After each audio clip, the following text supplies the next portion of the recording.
Mullinax held in Phagan case, Atlanta Constitution, Monday, April 28, 1913.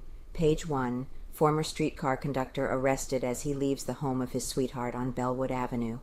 As he was leaving the home of his sweetheart, Miss Pearl Robertson, on Bellwood Avenue early last night, Arthur Mullinax, a strikingly handsome youth, was arrested by Detective Rosser and carried to police headquarters. He is being detained under suspicion of having been implicated in the slaying of Mary Phagan. E.R. Centel, a resident of 82 Davis Street, came to the office of Detective Chief Lanford Sunday afternoon and was closeted with that official for considerable while. When he left the office, it was learned that he had told the chief he had seen Mullinax and the dead girl together shortly after midnight Sunday. Centel's story, according to the detectives, was that as he was walking along Forsyth Street about 12:30 Sunday morning, he encountered Mullinax and Miss Phagan walking slowly across Hunter Street in the direction of the pencil factory in which she was killed.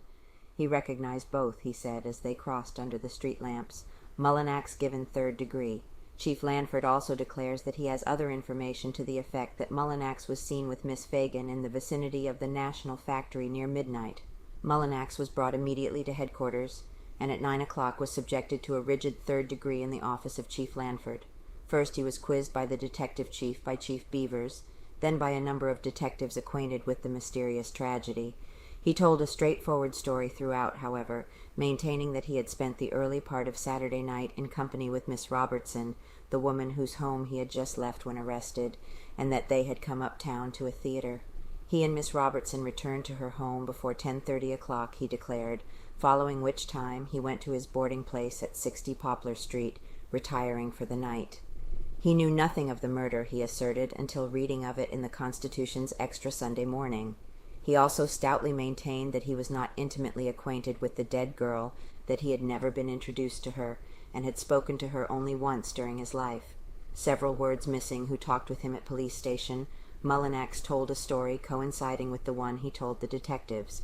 He had not been uptown after 10:30 Saturday night, he said, but upon leaving the home of Miss Robertson he had gone to his own residence. She was Sleeping Beauty. The only time he had ever been in Miss Phagan's company, he stated, was last Christmas, when she played a role in a holiday entertainment given in the Jefferson Street Church on Jefferson Street. He also took part in the performance. The girl played Sleeping Beauty.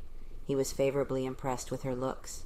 She was adjudged the most beautiful girl of the neighborhood, and was a favorite among her friends.